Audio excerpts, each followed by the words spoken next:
전세 사기 신고가 잇따르고 있습니다. 인천에서 전세 사기 피해를 겪은 30대 남성이 숨진 채 발견이 됐습니다. 최근 전세 사기 문제로 자들이 믿었던 이 안전판조차 사기꾼들에게 뚫린 걸로. 만약 전세나 월세를 살고 계시다면 오늘 제가 말씀을 드린 이 세 가지들을 미리 다 해놨는지 다시 한번 체크를 해보시는 것이 좋겠습니다. 최근에도 전세 사기 사건으로 4명이나 사망을 했다고 하는데요. 여러분들의 전세금, 월세 보증금은 안전한지 오늘 한번 같이 확인을 해보시죠. 먼저 말씀을 드릴 건 이 전세 사기는 당하게 되면 승소를 하더라도 보증금을 찾기가 굉장히 어렵습니다.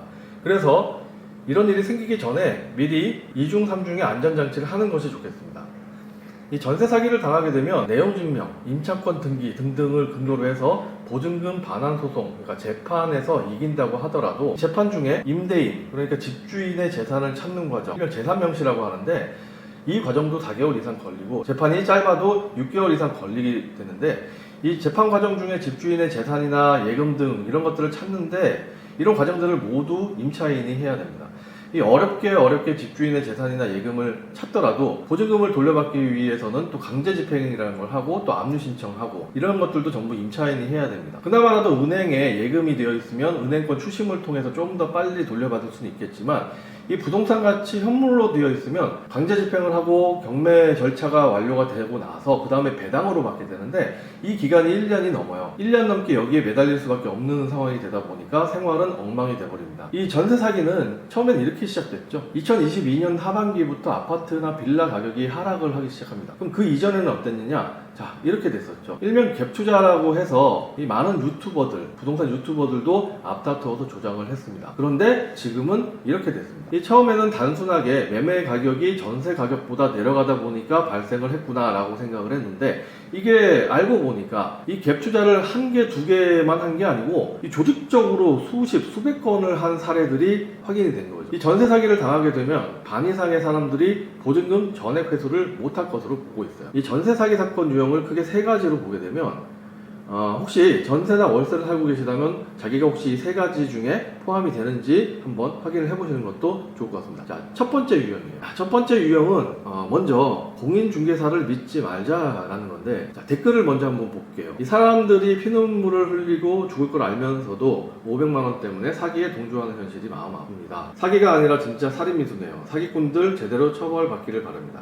근래 큰 대형 전세 사기는 대출 금액이 많은 빌라를 건물 주인이 공인중개사들을 이용해서 임차인을 받은 건데요. 이 공인중개사들이 이 500만 원이라는 돈에 홀려서 자기를 믿고 찾아준 임차인들에게 말 같지도 않은 각서 같은 걸 한 장 써주고 전 재산을 날리는 책을 소개를 해준 거죠. 이게 혹시 잘못되면 부동산 사무소에서 전세 금액을 책임져 준다는 이런 말도 안 되는 종이 쪼가리를 준 건데 이걸 믿는다는 건 또 말이 안 되죠. 이 공인중개사 중에서 수사로 드러난 것만 해도 한 지역에서 700여 명이 이런 사기에 동조한 혐의로 걸렸다고 합니다. 이 모두들 뒷돈 받고 중개를 해준 일부 멀지각한 공인중개사들이죠. 이 수사 중에 나온 이 남회장이라는 사람이 진짜 레전드인데요. 이런 식으로 수백 채의 빌라를 가진 사람이 이 공인중개사들에게 돈을 주고 문제가 있는 빌라들을 사회초년생이나 서민들에게 중개를 하게 하고 또 돈을 준다는 거죠. 이런 식으로 적게는 수천만 원에서 수억 원을 뜯어냈다고 합니다. 자, 그리고 두 번째 유형은 이 전입신고 그리고 확정일자도 이 맘먹은 사기꾼 집주인에게는 뚫린다라는 겁니다. 이 위조한 문서로 대출을 해준 은행이 사기를 당한 건데 은행이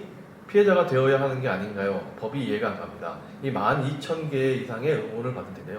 행정기관에서 전입신고 과정에서 신분 확인을 누락해 발생한 사고는 국가 차원에서 보상이 있어야 할 것 같습니다. 라는 댓글도 이 명의 도용을 당했는데 전세금 돌려받을 권리가 없어 라는 댓글도 있는데 결국 자기 재산은 자기가 지켜야 된다는 거죠. 국가에 기대봐도 또 내 탓이 아니라고 아무리 외쳐봐도 봐주는 사람은 없습니다. 이 자기 재산은 자기가 챙기는 수밖에 없습니다. 이 집주인이 가짜 도장, 가짜 신분증으로 살고 있는 임차인 몰래 전출을 시켜버리고 임차인이 없는 집인 것처럼 조작을 해서 대출을 받는 유형인데요. 이게 왜 문제가 됐냐? 우리나라는 집에 문제가 생기게 되면 경매로 이 집을 매각을 해서 매각 대금을 받아서 돈을 나눠주는데 이 배당을 받을 때 선착순, 그러니까 날짜 순서대로 배당을 먼저 해줍니다. 그러니까 임차인이 은행보다 먼저 전입이 들어와 있으면 그 임차인은 은행보다 먼저 돈을 받게 되는 거죠. 그런데 이런 식으로 자기도 모르는 사이에 전출이 되어 버렸으면 이 배당을 받을 때 은행보다 순서가 뒤가 되는 거고, 만약에 집주인이 은행에서 집값의 70% 정도의 돈을 대출을 받아 갔는데 만약에 경매에서 시세에 70%로 누군가가 낙찰을 받아가게 된다면 은행은 경매대금의 대부분을 가져가게 되니까 결국 임차인은 순위가 뒤로 밀려서 돈을 한 푼도 받지 못하는 경우도 생기게 되는 거죠. 이게 정말 청천벽력 같은 일이 생기게 되는 건데 이렇게 전입 전출이나 확정일자도 위조 서류로 바꾸든지까지 하더라는 거죠. 게다가 집주인이 나 모르게 전세 금액이나 날짜 등을 마음대로 바꿔버리면 나중에 보증금도 받지 못합니다. 보증금 반환을 요청해도 허그에서도 돈을 받지 못하게 돼요. 자, 세 번째 유형인데 사실 제일 많은 유형. 위 두 경우처럼 집주인이 계획적으로 전세 사기를 하려고 생각을 하진 않았지만 집값이 내려가면서 의도치 않게 보증금을 마련하지 못한 집주인의 경우입니다. 이런 경우에는 전세 보증금 반환 보증만 잘 들어놓고 또 제가 뒤에서 말씀을 드리는 해결책처럼 반환에 필요한 조건들만 잘 챙긴다면 크게 문제가 되지 않습니다. 다만 가입한 보증보험이 임대인 보증보험인지 전세 보증금 반환 보증인지만 확인을 하고 전세 보증금 반환 보증으로 하셔야 합니다. 해결책은 몇 가지가 있는데 되도록이면 전부 확인해서 대비를 하는 것이 좋겠습니다. 먼저 머릿속에 공인중개사를 100% 신뢰하지 말자라는 것을 미리 입력을 하고 시작을 하는 것이 좋겠습니다. 첫 번째로 가장 먼저 확인을 해야 할 것은 전세를 들어갈 때, 그러니까 전세 계약한 다음에 허그 전세 보증금 반환 보험 증권을 반드시 직접 확인을 하시기 바랍니다.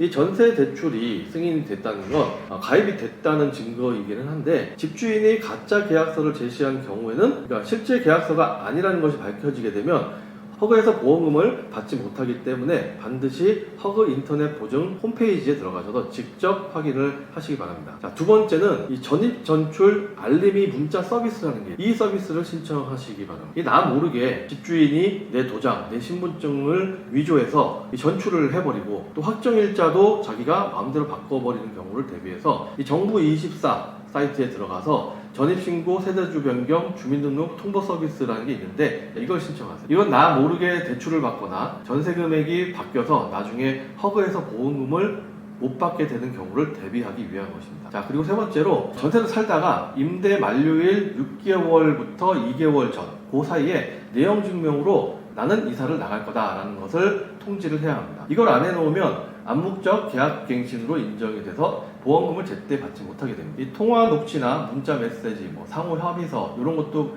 가능하지만 내용 증명이 가장 좋습니다. 이때 미리 허그 등에 전화를 해서 담당자와 긴밀하게 필요 서류 등을 물어봐서 누락이 되거나 늦는 경우가 없도록 미리미리 확인을 받으면서 진행을 하면 좋습니다. 자, 오늘 여러분들은 내 전세금, 내 보증금을 지키기 위한 최소한의 안전장치가 어떤 것이 있는지를 아셨는데요. 이 막연하게 앉아서 불안하게 지내시지 마시고 최소한의 안전장치를 미리미리 준비하시고 실천해서 내 가족과 내 재산, 여러분의 미래를 여러분들 스스로 지키면 좋겠습니다. 이 부동산에 대해서 공부하고 싶으신 분들을 위해서 앞으로도 더 좋은 영상을 올리도록 하겠습니다.